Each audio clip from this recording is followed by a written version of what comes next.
It'll only be, I mean, it records everything, but I'll only be using the audio. So Oh, okay, sure, that's good. how we look is, I mean, is it doesn't matter. It's fine. So we'll just use the audio. And actually, I did have a question that has nothing to do with the questions on our list, because I had noticed in the background your picture of House, and I was curious to know what it was about his character that you liked. Oh, I like that he's so rude. I mean, he says what other people think, and they're just afraid to say yes. I love that. Yeah. He's just like, yeah, I think, and he's really intelligent, and yeah. I mean, I did. they won't fire him just because they really need him because he's so like, yeah, intelligence and yeah. He figures stuff out that nobody else can. He's so good at his job. Yeah.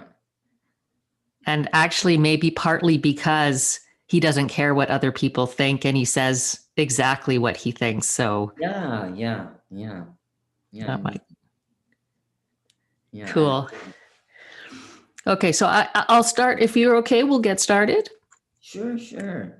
And I'll start by introducing you. So I'm really, really grateful that I have the opportunity today to speak with Casey Vormer, also known as Remrov, a very talented pencil, and I guess I should say a very talented drawer, because you don't only use pencil, you use a variety of materials, which I learned from listening to you present a couple of weeks ago.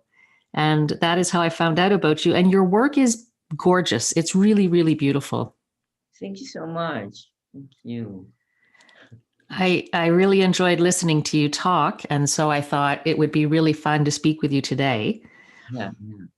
And so we have some questions that we'll go through. And the first one was, I wanted to ask you to share the story of when you first started to draw. Okay, well, I started drawing when I was very little. As soon as I was able to hold a pencil, I was always drawing, and yeah, this really like more realistic drawings started about 10 years ago. Excellent. Okay. And when you first started drawing, from what I remember, it was like cartoon characters. You had characters.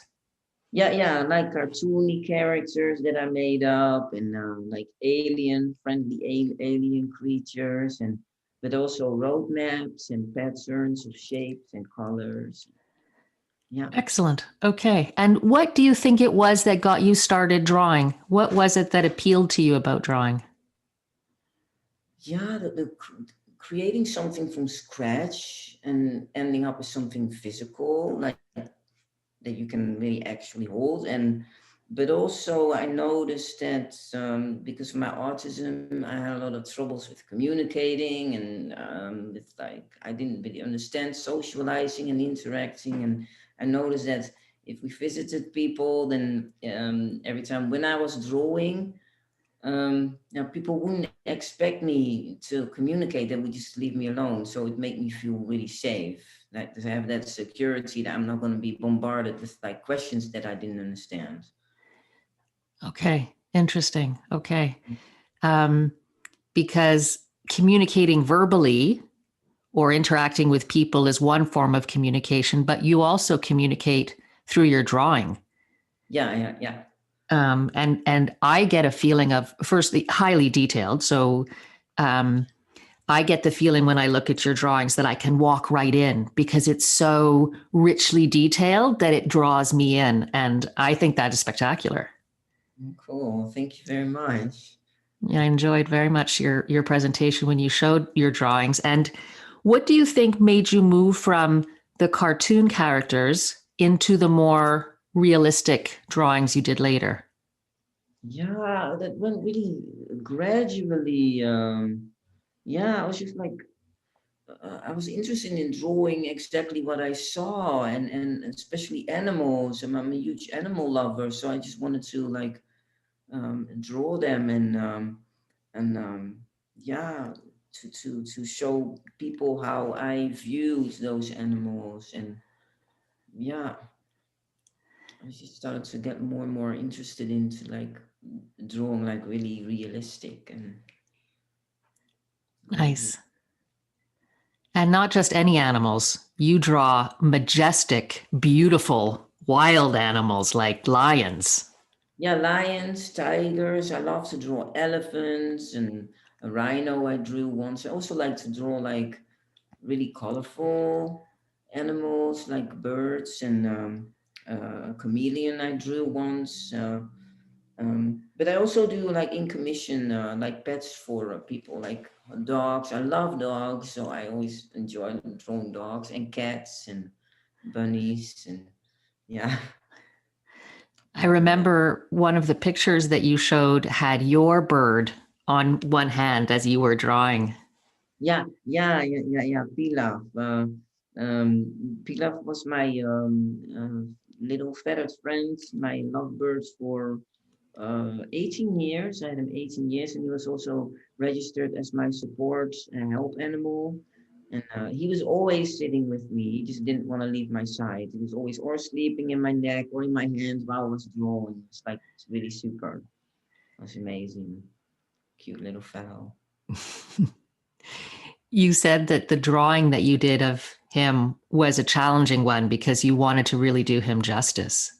Oh yeah. That's it was a huge struggle, yeah, because it was like the first time I really struggled with the drawing, and the details were actually too small to create with the pencil. I would have needed a pencil that was like twice as small, or I would have had to make the drawing twice as big or three times as big, and so yeah, and I didn't want that to be the only drawing that I just messed up, the one of my little feathered friends. So there was a huge emotional aspect to it as well.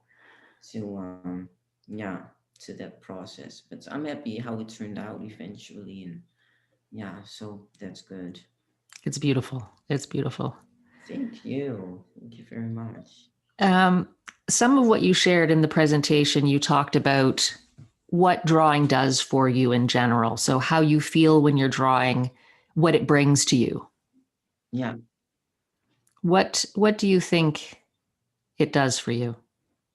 um it makes me feel calm. I can just be in my own zone, and um, I can work on well, not always. I mean, I do a lot of drawings in commission, but when I'm working on my own project, it just feels a sense of freedom. And yeah, it's just to focus on those tiny little details. It just makes me forget everything around me. And yeah, it's hard to explain a bit. It makes me feel safe and calm. Nice.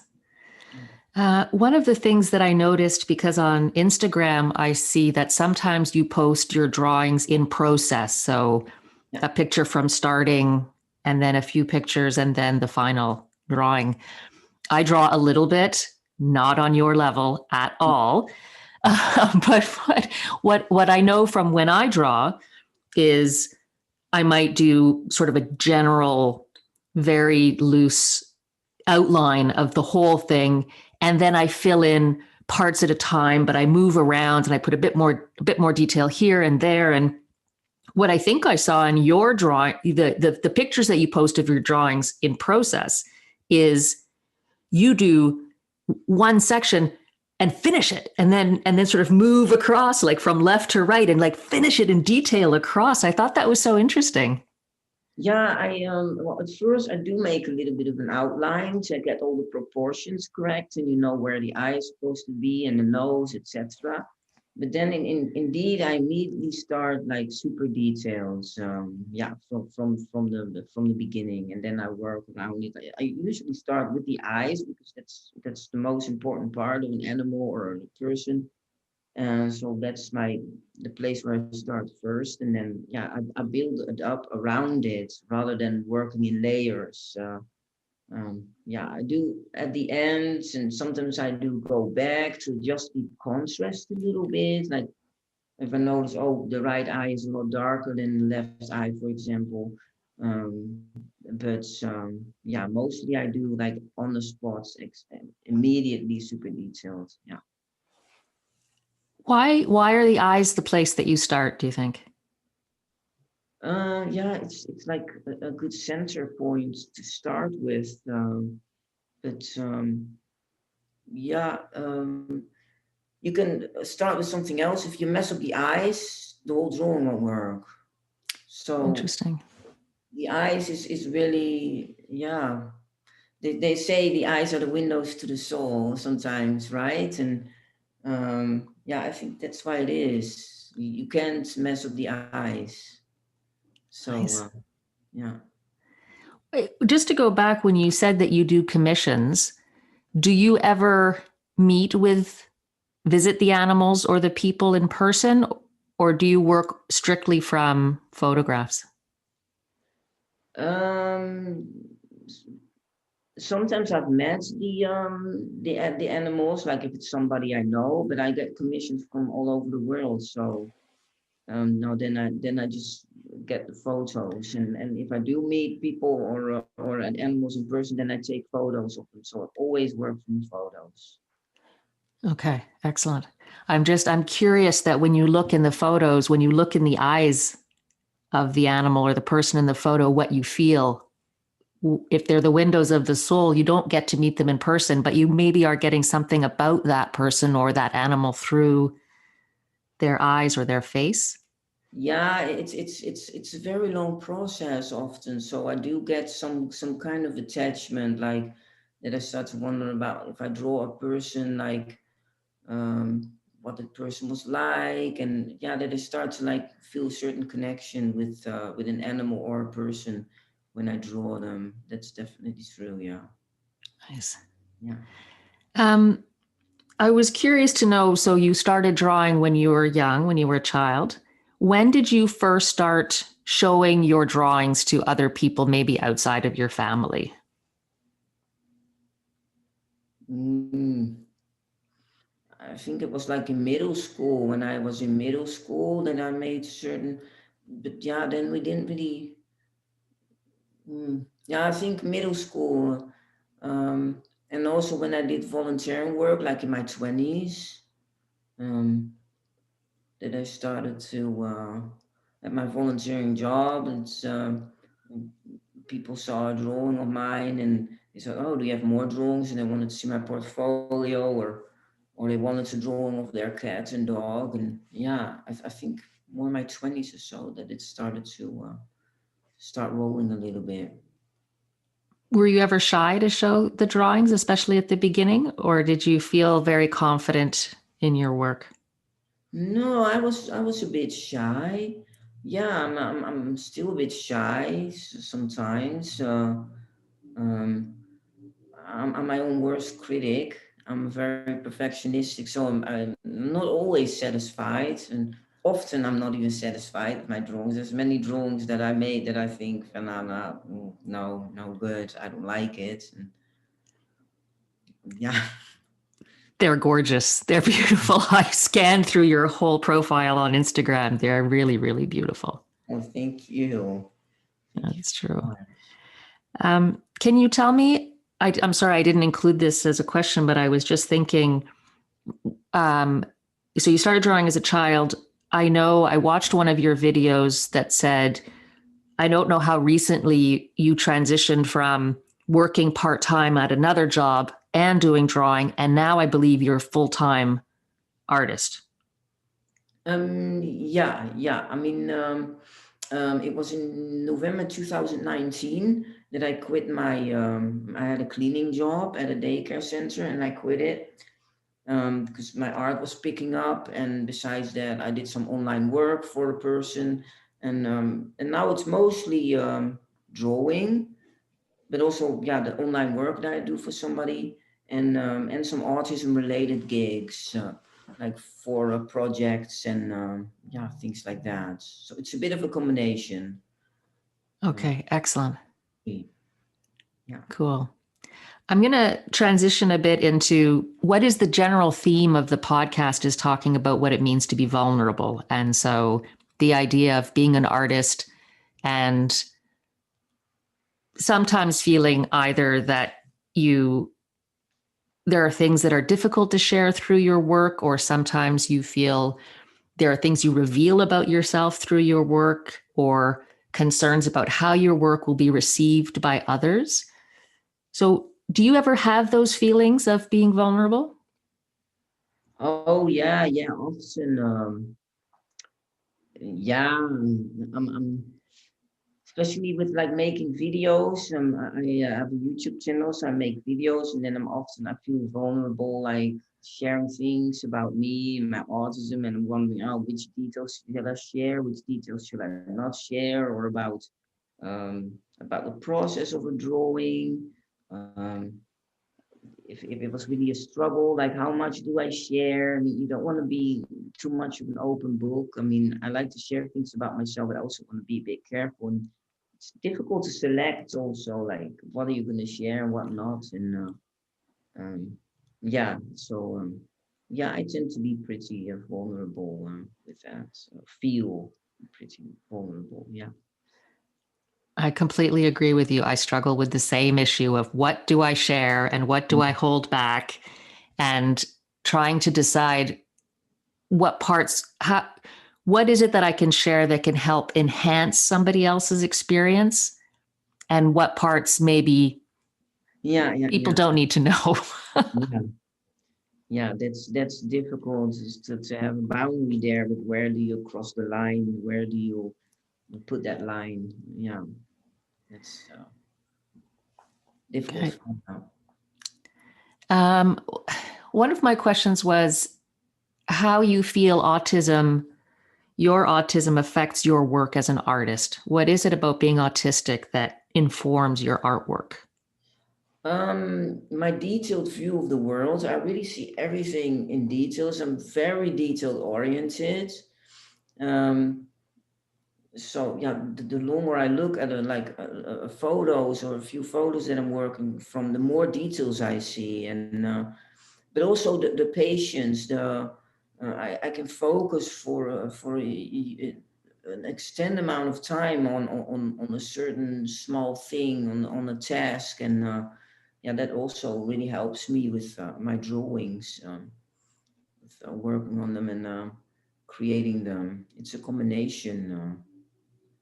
Yeah. Is there anything you think about autism that hinders you as an artist? Yeah, maybe the same. My perfectionism. Oh yeah. Um, I think the same view I have on the details can also be really like slowing the process significantly, and the a bit of fear of failure, the perfectionism, and yeah, I think it can also pile up and become like blocking, or like procrastinating, or uh, yeah, make a process so much longer than it could maybe take if yeah. In those moments where you might feel that way, what are some of the things that you do to get yourself back on track? Yeah, just push through it. Like with the drawing of pilaf, when I had um, so much struggles with it. It's just like, yeah, to just like find a solution for the details. If it doesn't work exactly the way you want it, so just be happy with how it does work, and just, yeah, let that go, and just loosen up about it, and that's a very difficult part to do, but yeah, and just be okay, if I can't draw every single tiny little feather, then I have to make a little bit of an indication of plumage, or how do you call that, of a bird, and yeah, and that's very difficult to do, but yeah. Do you find you're getting better at doing that over time? Yeah, gradually, I think so. And sometimes it goes a bit like this, but I think in general it goes a bit up. Yeah. Good. I did wonder about that actually, because, most of us slackers, when we draw, just kind of, if you see hair, you just sort of roughly make hair. And I was imagining that you really do look at the strands of hair and Yeah, draw what you see. yeah, my tendency is to draw every single strand of hair, every tiny little hair. Yeah, exactly the way it is. Yeah. And I think that's what gives your drawings, that's part of what gives your drawings so much richness, is it really, when I look at it, I think I'm looking at an actual lion. And I imagine that that is the actual lion that you were looking at. Oh, thank you. Yeah. Um, I do notice that my detailed view is my weak part is to look at the global picture, and that's where the contrast and comes in. So to take a step back and then to look at the overall picture, that's my weakness, because you can create all the details and then you take a step back and then you only see details, but you do have to create that certain harmony between all those details. um, yeah, like light and the shadows, and yeah, the contrast of it, the vibrance of it, everything. That's my a bit of a weak part of mine. It's interesting that you say that, because I watched episodes from this BBC TV series from 1972 called Ways of Seeing. Oh. And one of the things, the host, his name is John Berger, and he looks at a painting, and I can't remember the name of the painting right now, but it's an immensely detailed painting. It's Bruegel, Peter Bruegel the Elder, I think. And he did this scene of the crucifixion of Christ, and it's super detailed. When you look at the details section by section, it's a very religious painting, because you see Christ carrying his cross, and you see um, other religious figures. And he explains, he goes, when you take a step back and you look at the picture overall, the painting, it Mhm. actually has a much more secular feel to it. You just see Oh. crowds of people and you see movement. And when you don't see the detailed Christ carrying the cross, but you step back, it becomes a different kind of painting. And I thought that was so interesting, and Oh. those two views are very different. Oh, that's interesting. Yeah, yeah, yeah. That's indeed possible to have that with paintings and artwork. That's interesting. But you're right. It's a different, it's a different part of creating art. There's the very, Yeah, very detailed part, and then there is the, what are all of those details creating as an overall effect when I yeah, step back and look at it. yeah, yeah. Interesting. That made me think, are there any artists that inspire you? Are there artists that do work that you really enjoy? Yeah, Richard Simons is an artist who draws wildlife. And cool thing is he always works from his own photos, because he travels around the world, or like to Africa, and then he takes his own photos. And like super cool. But his drawings are amazing. He also does paintings, I think, every now and then. And then there's this artist in South Africa, I think, Jono Dry, and he also makes like it's a bit surrealistic, but it's like, well, it's super good. It's yeah, that's those are my inspirations, definitely. They do art in a style similar to yours, then? They do the Yeah, subject matter. yeah, pretty realistic. And the Jono Dry, he makes like realistic but surrealistic, like a really realistic rhino in somebody's hand, for example. And Cool. that's, yeah, super cool. Very cool. Mm. So we might have kind of answered this question already, but I'm curious, when you look at your drawings, what parts of yourself can you see? The fact that you, Remrov, drew that lion, it's different than somebody else drawing the same lion. What is it about you maybe that comes out of that drawing? Yeah, the the love for the animals, and but also yeah, the detailed part of it. yeah, the complex part of it, the extreme detail-oriented view I have of of everything.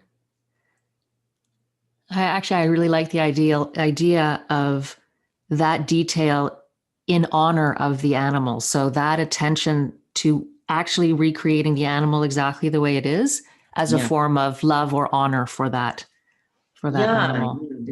that's how I feel towards an animal, to really show the world how beautiful that animal is, and how I see it, yeah, through my eyes. Nice. Perfect. Let's transition for a moment and talk about the book that you wrote, because you mentioned that in your presentation also. Can you explain to me what the book is about? The book is called Connecting with the Autism Spectrum. And I was hired by a publishing company to write this book. And in this book, I give a lot of advice.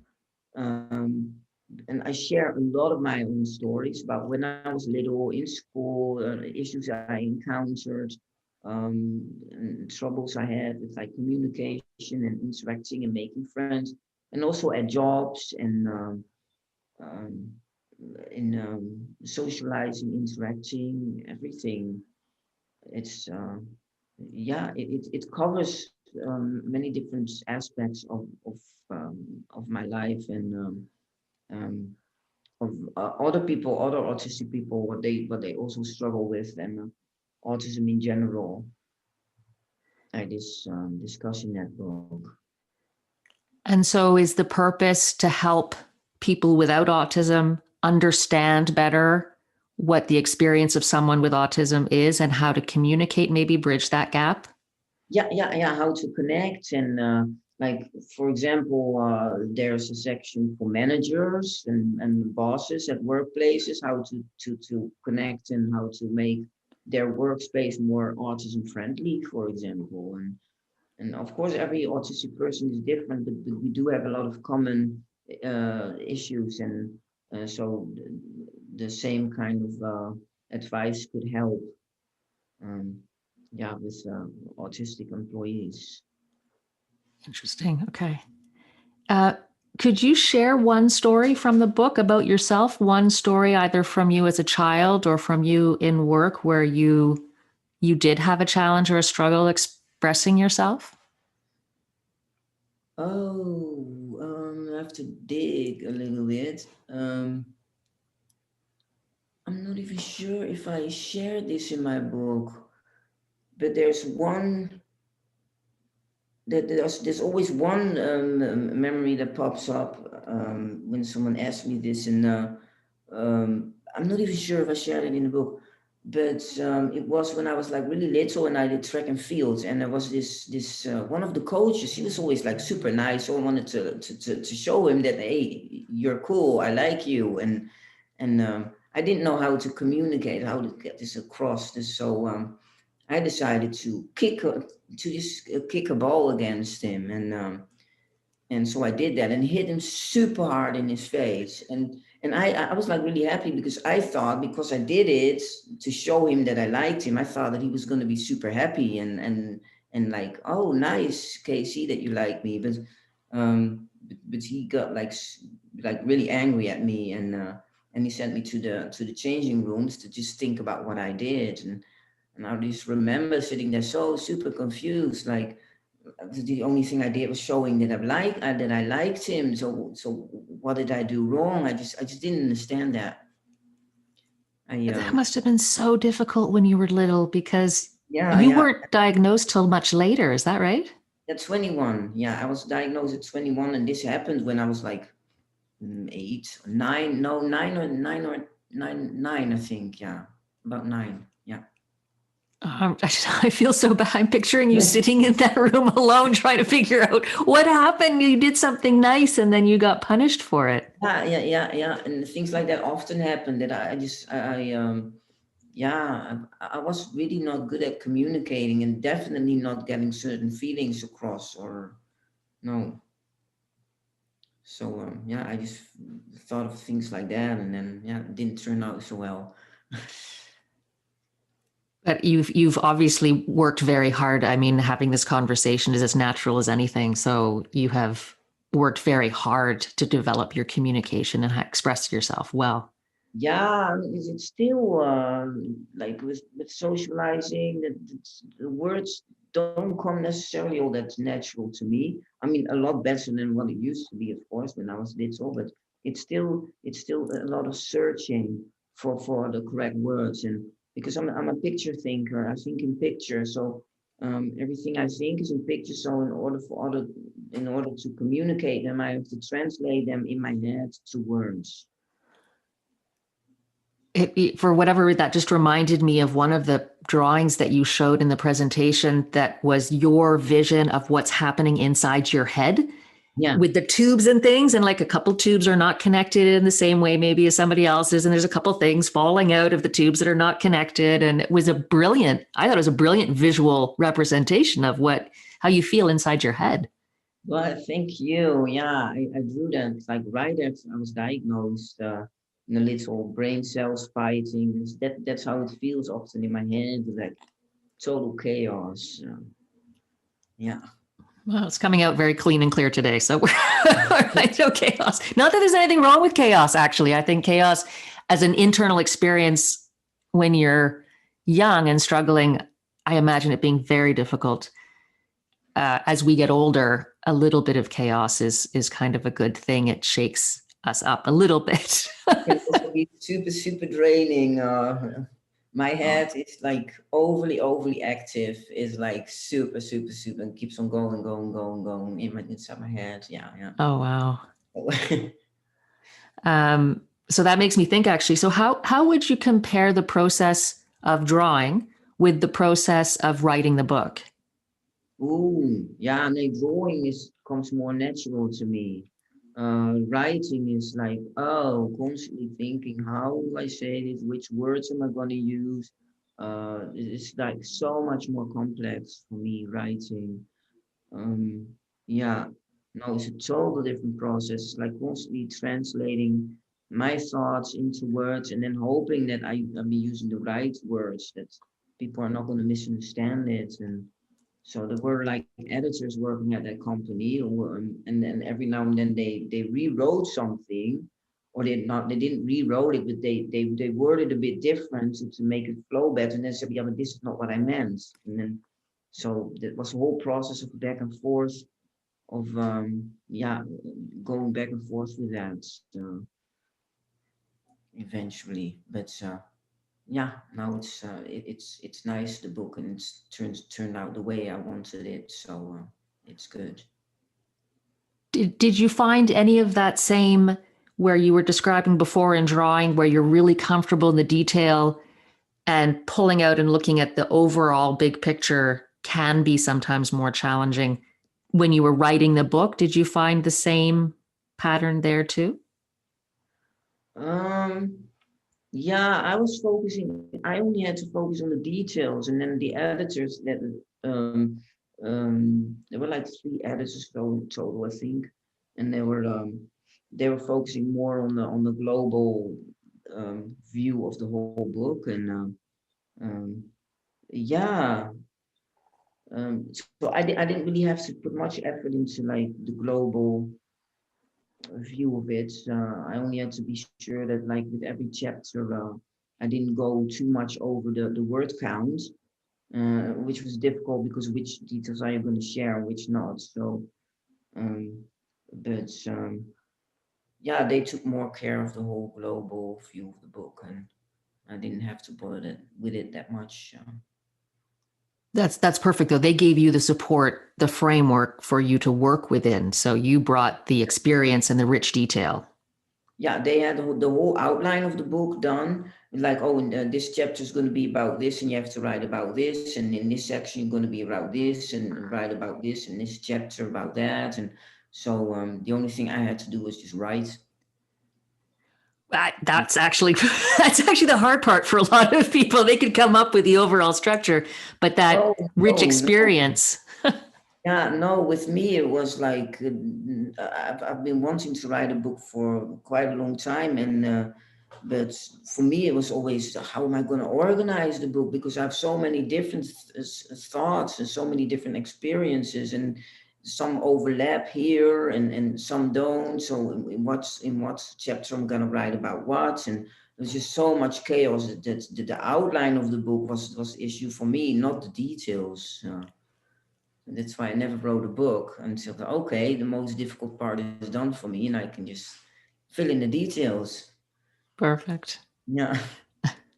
So I guess when you had the experience of writing a book, you worked with editors who are giving feedback and providing some structure. When you draw, do you ever get feedback when a drawing is in process, or do you just show it when it's finished? No, I get, well, I share it on social media, but yeah, I mean, I show it to friends also, and then sometimes I say, yeah, I'm a little bit like unsure about this. Does it look good? He says, yeah, just keep going. It looks great, and yeah. Nice. Where I'm curious where you're at in your Montreal cityscape drawing, because I remember it's right across from you on the wall. Is that right? Yeah, it's like right there on the side. Oh, nice. Very Yeah, nice. like, it's like, yeah, really, it's a huge drawing. It's a 40 by 80 inch, and I've just like did like, no, not even 1/10 of it. So it's gonna be huge. Gonna be many months of work. I showed a friend when I was looking at your profile on Instagram, and she said, "Oh, that's the McIntyre building." She got all excited because she works at McGill. Oh, funny. Cool. um, anything that has come to you as we've been speaking? Any thoughts or any questions you might have about any of the things we've talked about so far? No, can't think of anything right now. No. I'm just curious, did this feel or did this turn out the way you expected it to? Yeah. It's nice. Good. Okay, perfect. I wanted to ask a favor though. Do you mind if we do the introduction again? Because I feel like I stumbled over calling you a drawer or something. I wasn't happy with it. Do you mind if I just walk through the introduction again with you right now? Sure, golf. I mean, it sounded good to me, but no, go ahead. Yeah. I'm a perfectionist in different ways, but certain things now are stick in my head, and there's like one word I used that I didn't like. So. Okay, sure. I'm really happy to have the chance today to speak with Casey Vormer, the artist also known as Remrov, who does really spectacular, detailed drawings of subjects from lions and tigers to Montreal landscape to commissioned projects for his clients. Thank you so much, Casey, for agreeing to come speak with me today. Well, thank you very much for having me. I appreciate that. That's perfect.